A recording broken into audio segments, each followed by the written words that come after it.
Sigmas e neutros, pessoal. Esse é o podcast de estreia do Geek Area, um espaço para troca de conhecimento do universo geek e tudo mais ligado à tecnologia e entretenimento. Eu sou o William Alexandre. Eu sou Anderson Oliveira. Eu sou Igor Max. Eu sou Zinho Carvalho. Eu sou coordenador de um curso técnico em uma escola técnica aqui em Pernambuco. Marquivaldo Alas, sou professor no curso de Gestão Comercial na instituição AESA César. Eu sou Thiago Maia, eu sou educador físico, especialista em fisiologia do exercício.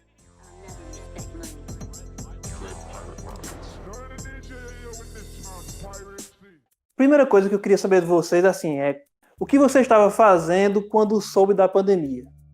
Vai, aí, Zinho, começa aí, dá tua explicação aí, meu brother. O que foi que tu pensou quando viu que a bomba estava estourando, certo? Lá pela China, e que podia vir pra cá, e quando começou a pegar aqui mesmo, como foi que passou na cabeça tudo? Assim, eu tava atentando bastante às notícias, né? Principalmente, assim, por questão de bolsa, de ver como é que tá como era que tava a parte financeira, algumas notícias também em relação a outros países, mas até então eu não imaginava que ia estourar e ia se tornar pandemia. Quando colocou o nome pandemia, aí eu, pronto, agora é no modo hardcore, né? Então, na vida profissional, eu estava com alguns planos e os planos mudaram radicalmente, né? Eu estava implantando servidores lá na escola e implantando serviços dentro de servidores. E um deles era a utilização de um Moodle, né?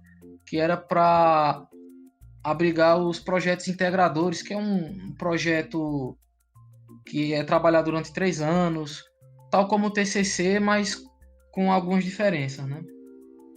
E no final das contas, o Moodle ele teve que ser colocado online em menos de 24 horas. Os 526 alunos também cadastrados em pouquíssimo tempo. Tanto que no dia, a paralisação do estado foi no dia, se eu não me engano, foi no dia 18. Quando foi no dia 20, estava a escola integralmente online, funcionando, os professores lançando conteúdo, atividade. E de lá para cá, assim, muito trabalho, né? Muito trabalho, muitas mudanças. E eu vejo que assim, até a parte de saúde emocional, a questão do estresse, a questão de reorganizar o tempo para trabalhar, tudo isso mudou.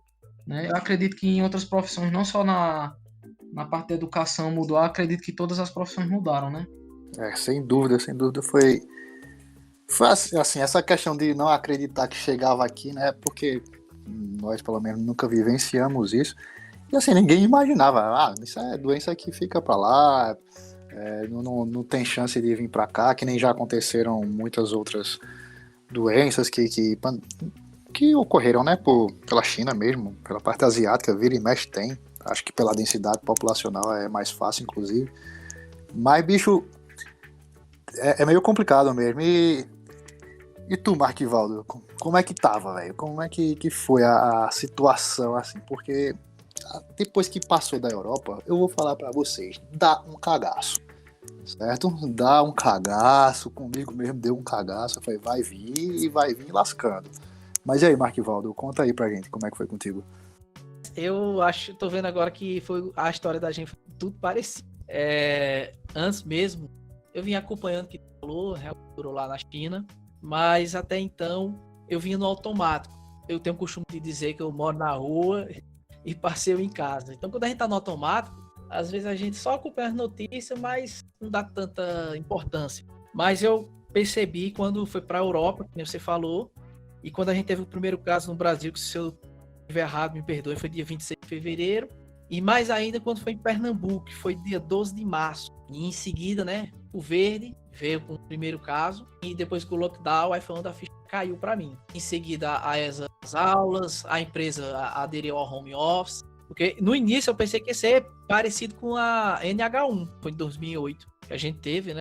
Bateu aquele medo, aquela preocupação, porque eu faço parte do risco, a atenção tem que ser dobrada. Aí foi onde bateu medo. Aí aquele velho costume do brasileiro, né? Pensa Pelo menos eu penso no pior. Aí preparar, passei 40 dias em casa, logo ninguém sair, só sair para tomar banho de sol. E nesse tempo aí, assim, o que me afetou foi a parte psicológica, foi onde começou a pesar mais, né? Porque você quebra toda uma rotina que você tem, ela é quebrada de forma radical mesmo assim, e aí é onde bate a questão psicológica, né? E como o Dentes falou, às vezes a gente começa a pensar demais, o medo cresce tanto, mas com o decorrer do tempo, que nem o Pondé falou uma vez, com um determinado momento a gente se acostuma com ele.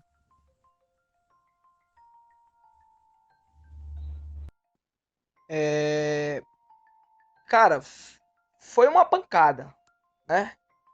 Eu costumo que judoca tá acostumado a cair, levantar e prosseguir, né? Dar continuidade ao que vinha fazendo. Só que na minha área de atuação, né? Relativamente a mesma área de atuação dos meninos, né? Que estão aqui com a gente. Mas o meu comércio parou no mesmo dia que a escola parou. Na questão da acessibilidade, no governo do estado ainda está sendo usado aqueles notebooks para os alunos? Não tá, porque isso ali foi um programa assim antigo, né, que forneceu tablet, mas está sendo viabilizado a questão da acessibilidade, tanto a parte de computadores como a parte de internet. Assim, o Dr. Fred Amâncio, né, que é o secretário de Educação da rede do Estado, já se pronunciou sobre isso, que está sendo viabilizado, né? Então, é uma questão de aguardar mais algum tempo para ver aí como é que vai ser. Beleza. Que eu acho que isso é essencial. Eu mesmo tenho a minha experiência própria, que em dezembro eu me formei em gestão financeira e fiz o curso totalmente online, né? E nesse sentido, a questão de ter um notebook, um computador, eu achei muito melhor do que o que eu tentei fazer por smartphone, pelo tablet, não tem como. Até a questão de ter muita atividade e até avaliação, que é discursiva, né? Porque senão, se for só objetivo, a galera puxa a apostila livre, fila tudo e vai-se embora, né? Aí você tem que ter a questão de você ficar examinando o conteúdo, pesquisando e escrevendo, né? Aí eu acho que isso seria uma coisa essencial para o governo retornar para essa questão dos notebooks para os alunos. A gente tem ensino online, que é alguma coisa que está ali na internet, a gente vai assistir, beleza? Mas a gente tem a modalidade remota, que é o ao vivo, né? O live mesmo. A gente não está diferenciando isso, certo? O que é o ensino remoto, o que é o ensino online, com aulas gravadas ou com aulas ao vivo. São duas dificuldades diferentes. Eu acho que era interessante cada um dos professores poderem falar sobre isso. Posso falar a respeito. Na verdade, assim, uma coisa que reflete o não entendimento dessa parte de educação à distância, né? Quando se fala de EAD, hoje em dia, tem que fragmentar dois conceitos, né? Tem o ensino à distância e tem a escola online, né? Então, são coisas totalmente diferentes. O que está acontecendo hoje na maioria das escolas não é EAD. EAD tem um plano de curso focado nisso aí, a construção dos planos de curso, do planejamento, da forma do conteúdo ser dispersado para os alunos, é totalmente diferente dessa parte de escola online, né, da educação online, das aulas remotas. O que está sendo abraçado então agora é a questão da escola da educação híbrida, né, que ela pega o melhor dos dois mundos, né, pega tudo aquilo do EAD, dessa forma de utilizar o EAD e também a parte presencial. Claro que isso vai gerar uma sobredemanda, principalmente para algumas escolas que não têm a parte de estrutura física para comportar isso aí, né? Mas esse daí é o caminho hoje em dia que está sendo trazido, é um plano, né, que está sendo trazido para já pensando num retorno, né? Então, uma coisa aqui que vão colocar é que foi lançado há poucos dias um protocolo, né? Um protocolo para a retomada da escola. Não foi citado nenhuma data para dizer vai voltar agora, mas pelo menos já estão dando um norte, né? Que as turmas que são para finalizar, né, os terceiros anos, por exemplo, ou o pessoal que está concluindo o subsequente, esses aí vão retornar para a escola antes, vão usar todo aquele protocolo de segurança, de distanciamento e tal, e só depois é que o pessoal os outros alunos, os outros discentes é que vão voltar, mas também não da mesma forma que era feito antes, né? Então vai ser usado, continuando usando as plataformas online para dar aula, e também vai ter as aulas presenciais, talvez assim, mesclando, né? Momentos com aula online e momentos com aula presencial. Então, no caso, a gente tem o ensino remoto, né? Aliás, o ensino online e o ensino EAD, que são duas coisas diferentes. Mas só que o EAD ele é dentro do online, né? O online a gente tem que traduzi-lo como uma forma ao vivo. Essa é a minha parte, porque existe o remoto, porque eu tenho, por exemplo, aulas de acesso ao vivo por várias plataformas, já foi Zoom, já foi Google Meet, tanta plataforma, tinha uns que eu nem conhecia. E, assim, é diferente do estímulo de você ter uma aula que só está ali gravada para você ver e tal. E também tem as dificuldades que são diferentes. E eu queria ver como é que a gente pode classificar isso nesse ponto, porque, bicho, é diferente. Uma aula gravada que você vai lá, vê, você não tem interação, e a outra é você interagindo, tendo aquelas interrupções. Qual é o ponto que para vocês é mais fácil nesse setor aí? É gravar a aula, bota lá e depois tira dúvida pelo WhatsApp dos alunos? Ou é mais interessante aquela coisa ao vivo, mesmo tendo esses problemas, né, de conexão, de pessoas terem afinidade com a plataforma? Como é essa porra toda? A estratégia que a gente está adotando é o seguinte: para os alunos, que a gente classifica alguns perfis de aluno, né? Então, baseado no padrão de acesso dele, tem um aluno que ele está sempre acessando, né? Tem internet com frequência. Tem um aluno que ele tem uma internet limitada e tem um aluno que ele realmente está 100% offline. Então, para esse que está 100% offline, a escola está imprimindo material para ele e disponibilizando para ele. Às vezes algum responsável vai lá buscar na escola com toda a segurança possível e aí leva esse material para ele estudar, responder às atividades, e aí quando tem uma nova leva de atividades, então ele recolhe essa atividade, leva para a escola, isso vai para o professor ou é fotografado para o professor. E para esses alunos que têm internet limitada, que às vezes tem, às vezes não tem, aí a gente está adotando a seguinte estratégia. Tem momentos que o site está lá funcionando íntegro lá, com todos os prazos, as atividades com prazos. Ele vai lá, responde. Se ele perder algum prazo, a gente não penaliza. A gente estende prazo para ele. Caso esse aluno migre para um outro perfil, um aluno que não tem internet, então a gente vai imprimir o material dele. Basta que ele tenha, passe essa mensagem para a gente, se comunique com a gente. Agora, realmente, assim, enquanto aula, a gente usa um misto de ferramentas. Tem professores que agora o Estado adotou, né, também a G Suite, né? Então tem Classroom, tem o Meet lá, né? E os professores estão utilizando, mas antes disso acontecer, a gente já estava utilizando outras ferramentas, né? Estava usando o Moodle, Blackboard, usando o Padlet, usando várias ferramentas aí para tentar, assim, ter uma aprendizagem mais Uma interação melhor, né? uma interação e uma aprendizagem mais significativa, né?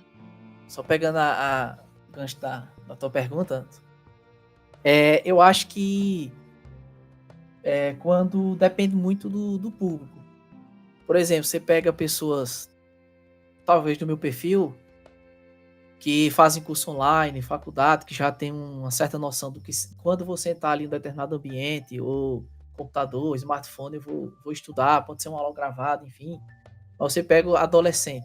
Se não tiver uma interação bem forte, certo, com esse público, eu acho que não prende eles. Aí é onde vai diferenciar muito a questão do público que a pessoa quer atingir.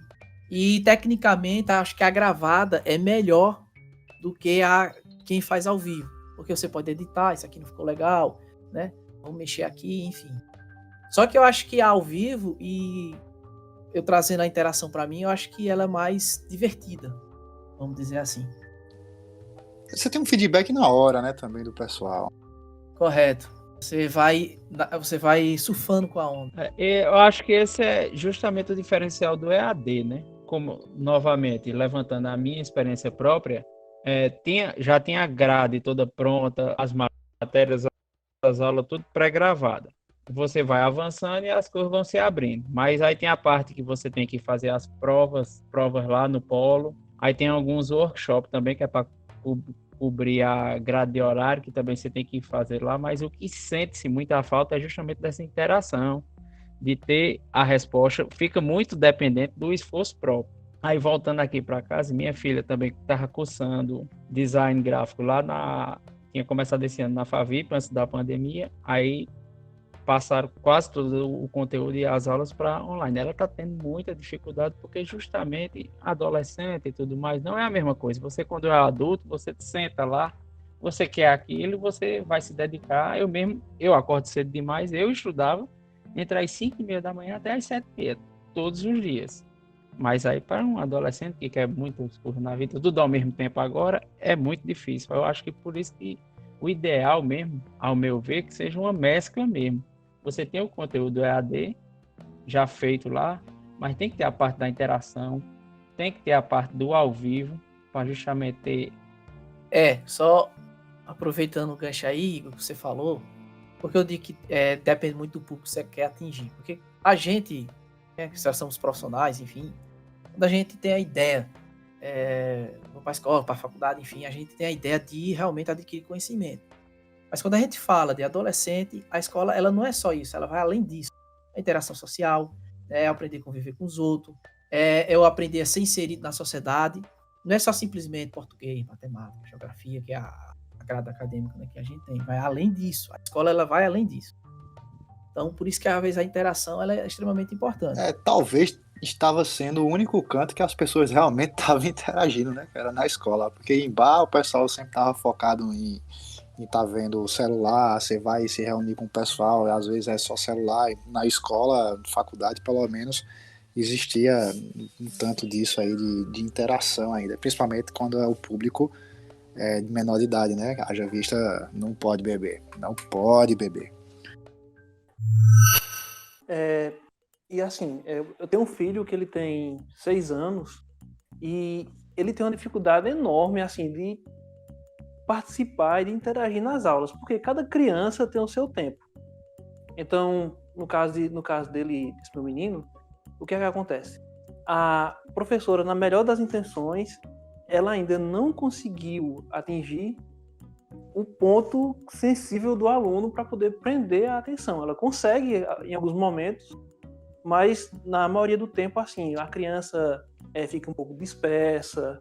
Então, para vocês terem ideia também, eu presto isso para um colégio, como eu já falei, e que eles têm, em salas de aulas de ensino infantil, tem crianças que têm TDA e tem crianças que têm um certo grau de autismo.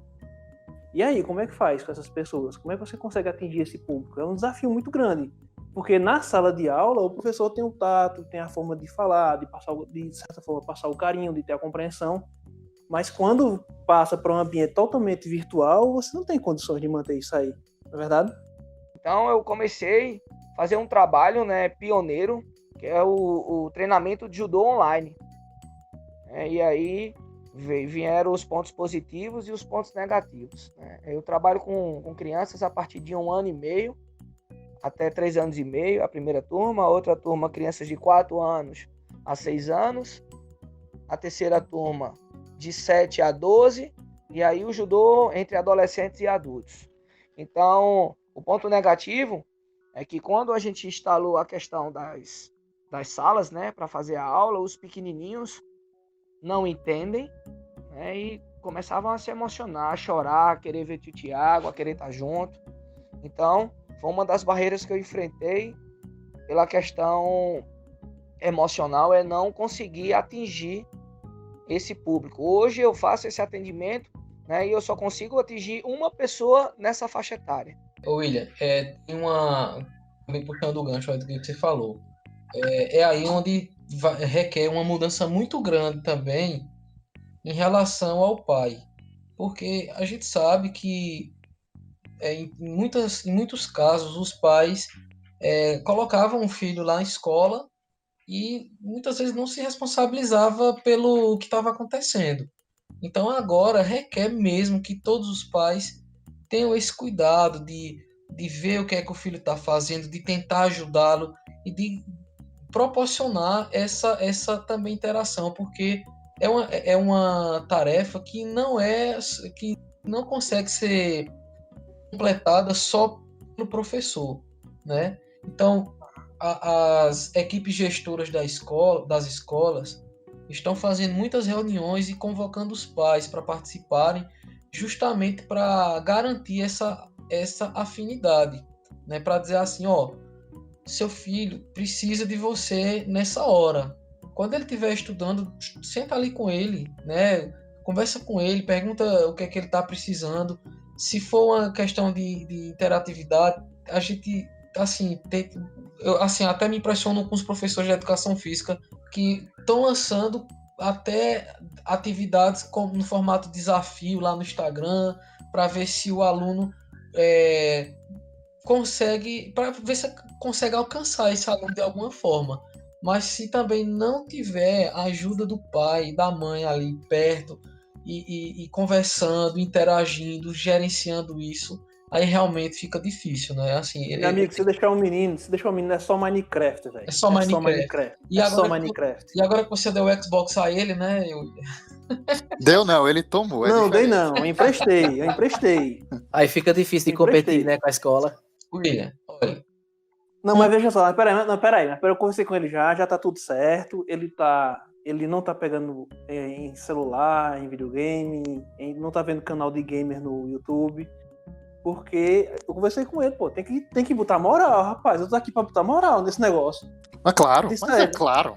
Eu disse a ele, olha, veja só, você não pode querer só até o momento dele achar alguma rapaz. picareta de verdade aí pelo terreno e começar a esburacar as calçadas. Fazer a piscina.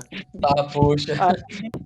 Aí sim, aí como eu falei, o que você falou, essa questão de acompanhar, o pai acompanhar a aula da criança, verificar se ele realmente está aprendendo e, de certa forma, à medida do possível, tentar manter ao máximo a atenção dele para o que o professor está falando. Isso aí a gente já faz. Mas tem a questão, como eu estava falando no início, que é da criança mesmo, entendeu? Para uma criança de 6 anos é muito complicado entender que ele tem que ficar 2h30 sentado olhando para a professora pelo computador. Realmente não tem como, não. É difícil. Então rapaz, a gente muito não consegue, velho. Eu acho que esbarra muito na matriz curricular nacional, no padrão pedagógico de ensino, que é muito arcaico, tá? Não desperta. Eu digo isso que quando eu era moleque também, se você tiver um pouco mais de curiosidade, se torna desinteressante e maçante demais, tá ligado? A forma que é passado o conteúdo, que é ensinado, tá ligado? E diferente de que alguns loucos aí falam, os métodos de Paulo Freire ainda não foram adotados na rede Paulo Coelho de também, Paulo Freire. ele já falou. Paulo também. Coelho é Na uma verdade, boa Na verdade, os métodos né, você falou aí, Igor, estão aplicados na Finlândia, né? E hoje Pois a na educação Noruega, remota, na né? Suécia. Você vê, faz parte da grade curricular de toda criança nacional na Finlândia, aprender arte, música, cozinhar, mexer com madeira, né? Carpintaria, fugiu a palavra, cara. Ainda bem que ele falou com madeira, né? Verdade. Costura e trabalhar a mente cognitiva da criança. E não só aquela grade que a gente conhece aqui, você acabou de falar aí, que é imposta a uma criança. Entendeu? Então vai trabalhar mais as habilidades dela. Inclusive, uma vez a gente foi dar uma palestra lá na escola de dance, né? O IG. E a gente frisou muito a questão seguinte: hoje a escola quer que o cara seja bom em matemática, fera, português, em geografia. Meu irmão, a indústria 4.0 ela não quer mais isso profissional. Porque eu tenho uma calculadora lá, HP, que faz conta melhor do que eu. Eu vou ter uma inteligência artificial que vai ler um artigo, vai ler alguma coisa melhor do que eu. Então o mercado de trabalho quer pessoas que tenham habilidades humanas, sociais, que tenham expertise nessa questão. E não é saber a conta de trás para frente, ou eu saber toda a regra do português. Não que eu seja contra, entenda bem, estou dizendo. Como é que funciona nos outros países. Trabalha mais isso. Para você ver na Finlândia, a criança ela passa 9 anos no ensino médio, ela só faz 3 avaliações. 3 avaliações. No Brasil, quantas avaliações a gente faz? Teste, nota, trabalho, e a nossa educação está indo para onde? E não serve. Porque lá eles avaliam o desempenho da criança, não só da matéria com nota, mas o contexto que ela está inserido, é diferente. E, bicho, com vocês, já aconteceu alguma coisa engraçada, assim, não vamos citar nomes, né, claro, o que viram que aconteceu, assim, aquela coisa, né, não aconteceu comigo, mas aconteceu com outra pessoa. Foi com um amigo do amigo meu. Um amigo do amigo meu, em outro país, tal. Um primo do meu pai. que foi, assim, engraçado, né, porque tem. Eu vi mesmo no YouTube, velho, eu ri demais. Aluno é raça do cão, né? Se a gente for olhar direitinho assim, eu é que tô falando, porque eu não sou, né, eu que tô falando, não os professores aí que estão falando, não, sou eu que não ensino nada a ninguém, viu? Processinho. O aluno ele é engraçado, ele é o ser sem luz, né, eu aprendi isso num curso de que eu fiz de agente penitenciário, e o cara chamava a gente de ser sem luz, porque eram os alunos, então ele estava correto. E um aluno pegou numa dessas aulas online, aí o professor dando aula lá, olhando no computador, o pessoal mandando pergunta, aí ele, professor, posso fazer uma pergunta? O professor respondendo, né, lá, pode, claro. Posso ir ao banheiro? Meu irmão, totalmente desnecessário, pô, você não... É trazer o que acontece realmente na sala de aula, do meio de explicação, né? Aquele pedido inconveniente, só que em um momento que não era preciso. Aí, tipo, eu peguei essa leve pra botar aqui, que eu não sei até quando o William vai cortar, né? Já que eu não posso chamar nem aluno de raça do cão. Aí tu bota um bipzinho aí. Eu tenho uma história na época de estágio. Eu tava fazendo estágio eu acho que era do magistério, velho. Eu nem lembro, eu acho que foi magistério. Há 300 anos atrás. Aí eu peguei uma prova lá de uma professora de inglês e ela teve a audácia de colocar assim, complete com as letrinhas, né? As palavras em inglês. Aí mostrava um desenho e embaixo a palavra, né? O termo, faltando uma letra. Aí ela colocou lá um desenho do pato e colocou um tracinho com UCK. Meu Deus. Aí o aluno foi lá e colocou um F, cara. Situação. Eita, poxa. Aí botou um F. Aí ela, o que é isso? E eu calado. Estava calado, fiquei. Muito bem, Denis. É festa. Rapaz, tem uma história, bicho. Assim, já que eu tô falando de história do Arco da Velha, eu vou contar uma também. Eu não vou colocar nomes, né? Mas isso aí é o próprio professor que viu acontecendo contou pra gente. Foi o seguinte, rapaz. Então aqui no...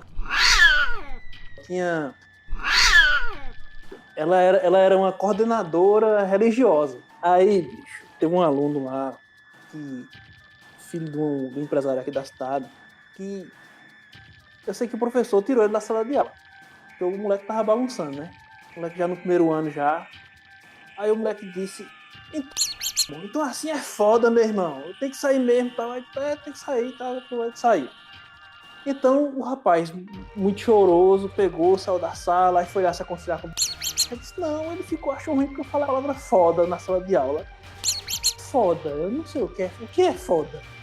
O que é foda? E nessa inocência lá tal, aí pegou, terminou a aula, aí... E quem teve a audácia de explicar, William? Não, foi pro professor. Aí, bicho, quando terminou a aula, era a última aula já, e chegou lá, ela com o menino lá, menino vizinho lá, todo choroso, aí... Professor, se eu coloquei o menino pra fora da sala, só porque ele disse foda, o que é que tem, professor? O que é que tem? Ele disse, você não sabe o que é foda, não? Aí ele disse, não sei o que é foda, não. E Os alunos saindo, bicho, aí a fez um gesto e disse: é uma trepadinha, minha filha.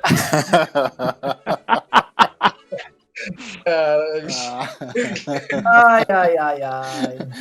É, com todas as letras.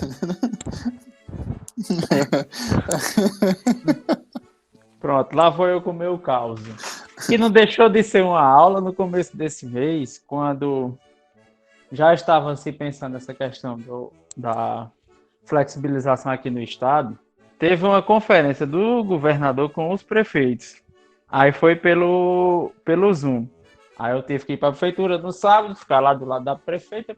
Quando começou o secretário de saúde a passar os slides, e eu só observando as janelinhas dos prefeitos do Zoom. Teve o prefeito que começou a dormir.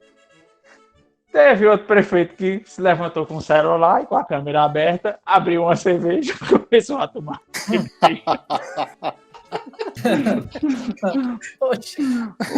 O prefeito, o poeta lá de estava muito bem balançando a rede e conversando com um bocado de gente. Nem aí para o que estava rolando. Aí justamente é que você vê a questão de não despertar a atenção, mesmo sendo lá, todos os dados, tudo relevante, dizendo passo a passo como teria que ser feito cada medida. Então, é difícil prender a atenção do povo, e do povo, no mínimo, ter um equilíbrio comportamental. E você vê de tudo. É verdade, e às vezes não depende só de quem vai trazer o conteúdo, mas a conscientização de quem vai absorvê-lo, né? Meu irmão, gostei, velho. Marquivaldo é conhecido no trabalho como Homos Estelares, pô. Não. Você, rapaz, você vai me queimar até aqui, William. Na sua opinião, assim, o peso da desigualdade social para o ensino à distância, a tecnologia pode diminuir essa barreira? Hoje está fazendo 5 semanas que nós começamos um trabalho online na rede municipal, né, da escola onde eu dou aula. E o trabalho ele é unificado só em WhatsApp. Né? Nós temos relatos de professores que estão aqui com a gente, que conseguiram se sobressair muito bem, né, com a questão da tecnologia. Mas, infelizmente, existem estudos aí, né, dados que relatam que, em média, 40% da população não tem acesso à internet. Né? Aí eu costumo falar, você pega esses 40% e localiza na minha zona rural, que mal um menino tem condições de ter um telefone. Infelizmente, as pessoas não têm condições, né, de instalar uma internet boa ou de ter um telefone que dê área, né, para dar conclusão a essas aulas. Mas a gente iniciou o trabalho e eu voltando naquela mesma perspectiva, né? A sementinha plantada, ela cresce. E a gente não pode desistir. Eu sou um pouco cético a isso, sabe? Eu acho que, pelo que eu entendi aqui, eu acho que a tecnologia ela não tem como amenizar. Por exemplo, um aluno da rede rural. Você pode ter o melhor smartphone, mas se o 5G não chega lá, como é que eu atinjo ele? Entendeu? Como é que eu chego nesse aluno lá na zona rural? Então, a tecnologia ela tem um limite para isso, né? Eu acho que ela é importante, sim, na educação. E eu acho que é um caminho sem volta. Mas dizer que ela vai resolver o problema, eu acho que não. Eu concordo que ela é uma ferramenta fundamental, mas que nem todo mundo tem acesso, de fato. Você veja só, eu dou aula, estou dando aula online, enfim, a gente tem uma certa estrutura e ainda passa por dificuldades. Para fazer uma live dessa, a gente teve algumas dificuldades. E imagine quem não tem essas condições. Agora sim, a tecnologia, ela ajuda muito. Por exemplo, você pegar a base hoje dos países europeus e americano, eles usam muito no ensino fundamental, as crianças recebem seus tablets, inclusive até aí falou aí, se o Estado estava com esse projeto, e Denis aí respondeu aí de forma brilhante, que nesses países a criança recebe seu tablet, tem seus jogos educativos, seus desafios, e você pensa aí comigo, vamos puxar aqui um pensamento. Você pega um professor, bota 30 alunos, o professor tenta uma dinâmica legal, mas tem um pequeno grupo lá da sala que não consegue acompanhar. o ritmo da maioria, aquele grupo de alunos ele vai ser prejudicado. Cara, se eu tenho a tecnologia na qual essa criança está resolvendo um desafio lá no seu tablet, a tecnologia ela é interessante que ela vai se adaptar a diferentes níveis de aprendizado daquele aluno. Coisa que um professor ele não tem como dar atenção a 30 alunos. E eu não sei nem como é que é a realidade das escolas hoje. Eu estou dizendo 30, mas você pode ter até salas com mais alunos.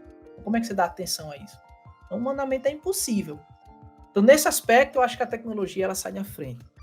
Porque ela consegue se adaptar com a velocidade de cada pessoa, né? E também o professor ele jamais vai ser insubstituível, eu acho. Ele sempre vai ter que estar na sala de aula para fazer intermédio, a interação e tudo isso que a gente já comentou. Agora, dizer que ela vai resolver, eu acho que não. Porque a desigualdade social vai além da educação, né? Outros fatores que eu acho que não compensam trazer à tona. Eu acho que é justamente isso mesmo. É complicado você disponibilizar tecnologia a quem não tem o básico, né? O cara não tem o básico. Aí é complicado você esperar que ele dê a mesma resposta de que alguém que tem uma vida estável, que tem suas necessidades básicas atendidas, tem uma certa tranquilidade e conforto, né? É verdade, e a gente tem outro problema também no Brasil, que é a inclusão digital, né? Falando, você pega, por exemplo, meu público, que é um pouco mais velho, eu tenho alunos de 50 anos. Então você pega o aluno desse, vai para casa, pega seu smartphone, abre o vídeo aí no YouTube.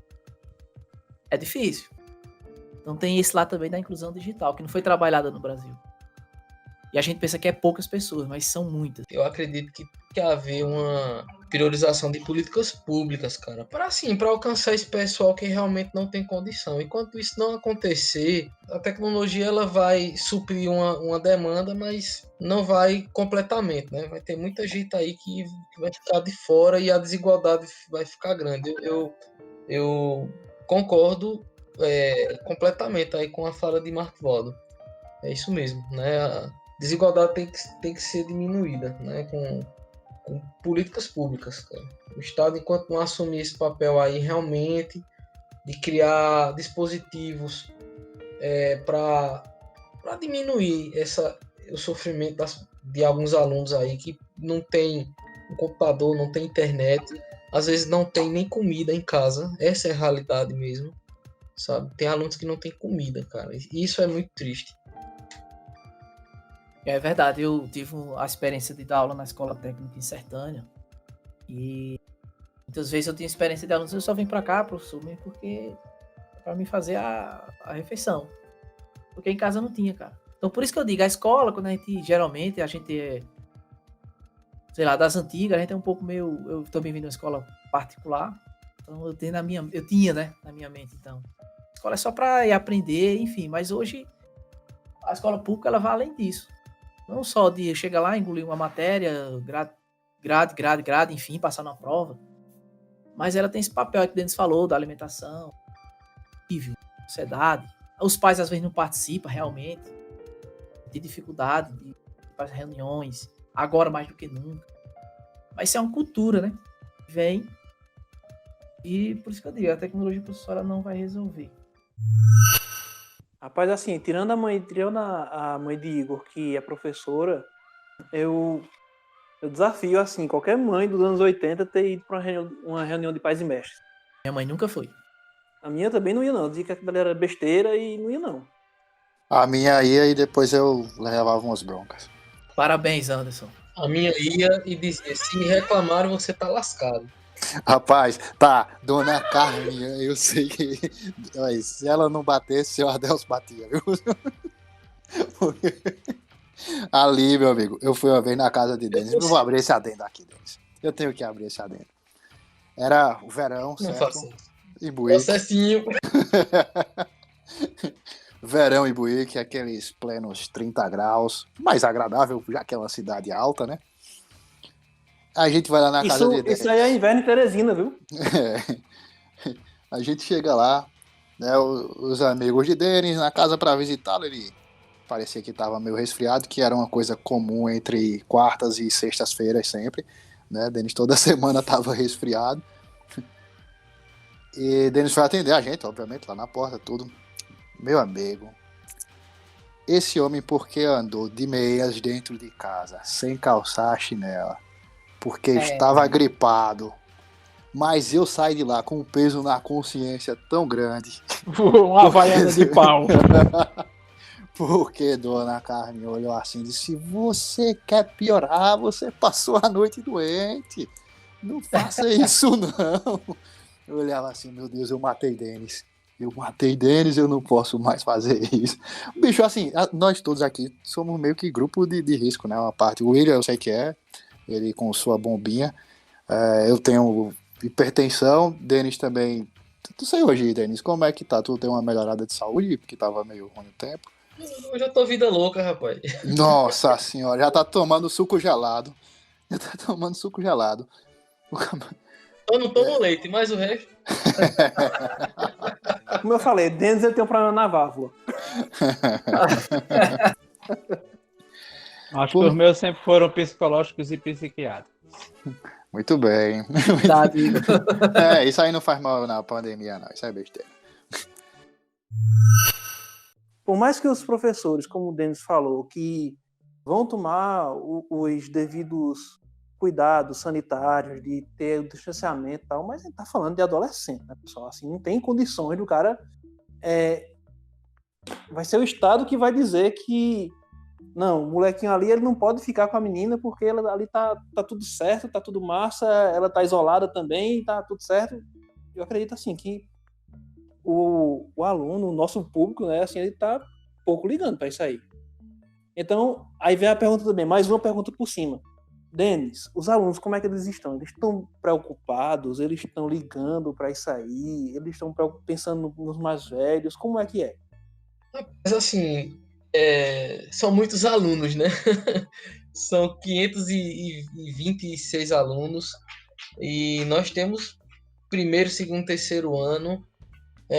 Os primeiros anos ainda, assim, são um pouco imaturos, verdinhos ainda, né? Ainda estão aprendendo muito da vida e eles parece que não entendem ainda o grau de complexidade que a gente está enfrentando, o tamanho do problema. Já os dos terceiro ano e os dos segundo, tem muitos meninos que a gente está cuidando para não sair da escola, porque a situação é que eles querem até ir trabalhar, sabe? Porque os pais em casa estão passando dificuldade, porque muitos já perderam seus empregos, né? Então eles estão mais alertas, sabe? Com a situação. Mas também não são todos. São muitas as situações, na verdade, né, William?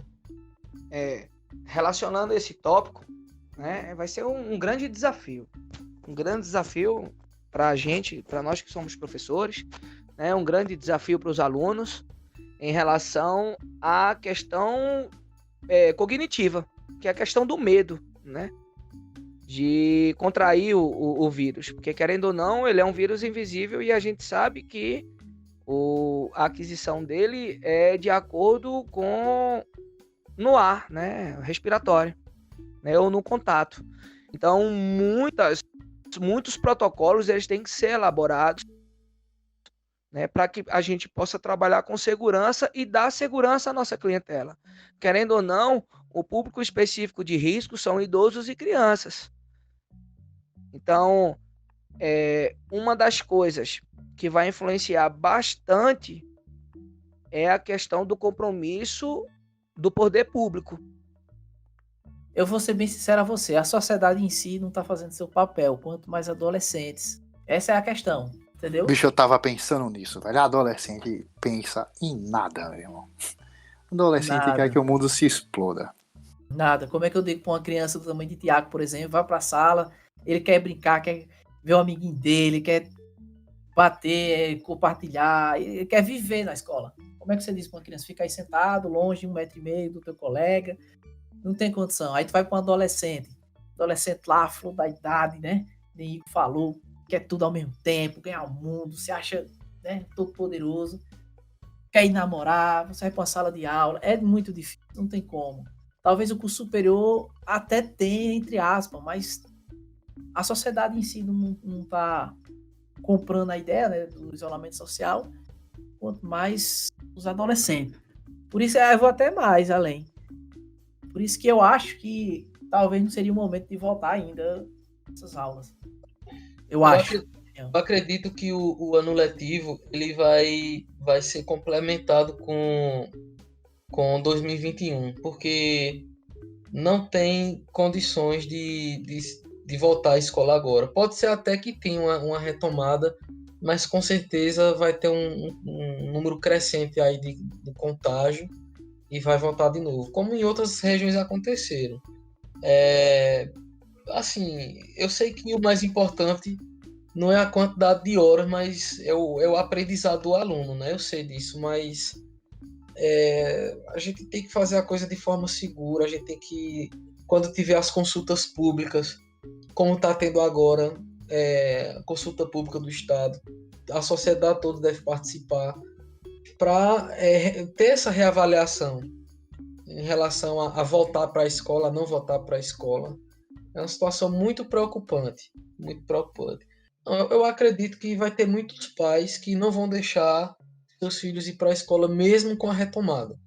Mesmo Justamente com o que eu ia dizer agora. todo o aparato, era isso, né? Então eu acredito que mesmo assim vai ter pais, na verdade já tiveram pais em reuniões que já se posicionaram dizendo que meu filho não vai para a escola, sabe? Então 2021 vai ser uma continuação disso aí. Então 2021 vai ser tipo uma Champions League, né? Começa no ano e termina no outro.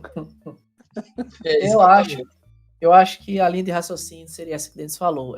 Tentar, tipo, sei lá, o ano que vem, o conteúdo desse ano, tipo um supletivo, vamos dizer assim. Não sei se a palavra certa seria essa.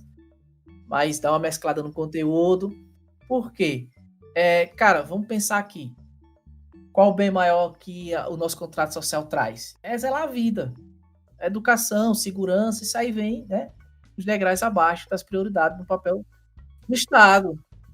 A economia vem por último, para você ter noção, do contrato social nosso. Então, eu tô falando de vidas, cara. Né? Então, isso acontece a cada 100 anos. A última foi a gripe espanhola, né? Tá quase 100 anos. Dá mais de 100 anos, né? Foi em 1917, se eu não me engano. Se estiver errado, pode corrigir. 18, né? Então, a gente tem esse ciclo. Isso não acontece a cada 5, 10 anos. Então, para esse tipo de problemas atípicos, a gente tem que ter soluções também típicas. Eu acho que não deveria voltar. Talvez possa ser até uma questão radical que eu esteja dizendo, mas a educação a gente corre atrás, a economia também corre, mas um filho, uma vida, né? Acho que é a riqueza maior que uma sociedade pode ter. Esse seria o meu ponto de vista. Se a gente tivesse, talvez, lá atrás, comprado essa ideia, né? Tivesse feito um papel legal, talvez a gente tava aqui em alguns países, né? Bem menos. Mas nesse nível de contágio hoje, não sei não. Assim, o pessoal fala muito que aqui pode ter segunda onda. Eu acho que não. Acho que a gente não vai terminar a primeira, não. A primeira, ela já engoliu a segunda, que inclusive tem um estudo, né? Que tá dizendo isso aí, que a probabilidade de ter uma segunda onda aqui é muito difícil, porque a gente ultrapassou o tempo normal que seria da primeira. Então, infelizmente, a gente vai ficar prolongando essa primeira onda com todas essas ações. A segunda, provavelmente, não vai existir. Que ninguém sabe se é bom ou ruim no final das contas. Sei que bom nunca vai ser nenhuma das duas, né? Mas se vai ser pior ou menos pior, no caso. Eu achei interessante, depois eu vou pensar sobre isso aí, antes. Sabia não. Eu acho, sinceramente, que até o final do ano essa vacina chinesa vai começar a ser aplicada. Eu vi uma coisa hoje, Igor, que era de alguma coisa em junho do ano que vem, a inglesa, né? Que está sendo em Oxford. Não, a de Oxford, tecnicamente, ela é a mais avançada. Mas os chineses, eles pularam 2 etapas, porque você sabe, o chinês não precisa seguir muitas regras, né? A gente tem que sempre tirar uma lição boa, né? De tudo que tem na vida. E sua área profissional e na área pessoal de vocês mesmo, qual foi essa boa lição que vocês conseguiram captar? A pandemia, ela nos mostrou, né, o quanto é importante você ter um norte, né, você ter foco, você ter objetivo de vida. Eu costumo falar que as pessoas, elas não erram no objetivo, elas erram como ela quer alcançar aquele objetivo. Então isso chama a questão de planejamento. Um dos pontos positivos que que eu vi nessa pandemia é que, independente de estar trabalhando fora, estar regendo, a gente tem que ter uma organização pessoal, não só na área de trabalho, na área pessoal e na área familiar. Os desafios. Eu sou uma pessoa, eu particularmente, Thiago, eu sou movido a desafios. Então, quer me ver estimulado, me dê um desafio, me dê um problema para resolver. Né? E dentro disso vem as nossas adaptações. Né? Eu acho que, no meu ponto de vista também, a comunhão também com Deus, né? Nos faz nos unir, nos aproximar, né? De uma forma muito relevante e muito significativa. Né? A questão dos valores humanos. Né? A gente percebe que hoje em dia os valores eles estão muito escassos. Né? Você pega uma criança hoje de 10 anos de idade, é muito difícil você ver um garoto desse pedindo benção a pai, a mãe. Isso não significa que ele não tem respeito, mas a questão dos valores de conduta, de educação estão muito escassos. Então é um momento para a gente refletir, né? Em cima das perspectivas que nós temos, dos nossos crescimentos, como a gente está hoje e aonde a gente quer chegar amanhã. E como a gente pode influenciar no caminho traçado na vida de outras pessoas. Porque, querendo ou não, nós somos formadores de opinião. Né? Então é dentro dessa perspectiva. Com certeza, mas Thiago, assim, na moral, não voou nenhuma panelinha dentro de casa e tu teve que dar um rolamento assim, não? A mulher não ficou com raiva de tu? Meu irmão, minha mulher com uma semana queria se separar. Eu disse, tá doido, é? Eu não aguento você. Eu disse, tá doido, é? Oi. Não, aí eu disse, não, minha filha, eu lhe amo. Não faça isso não. Nem menino e tudo. Muito Nem bem. menino e tudo. Bota os pés no chão. Ela disse, é porque você vivia muito fora, agora eu tô em casa. Aí pronto, aí eu fui me reeducar, bicho. Fazer café, lavar o copo. Um monte de bronca, um monte de bronca. Essa é a Mas pandemia. nada- Essa é a mas pandemia agora, de meu verdade. Mas agora o amor chegou e chegou com força. Agora não, com 15 dias depois.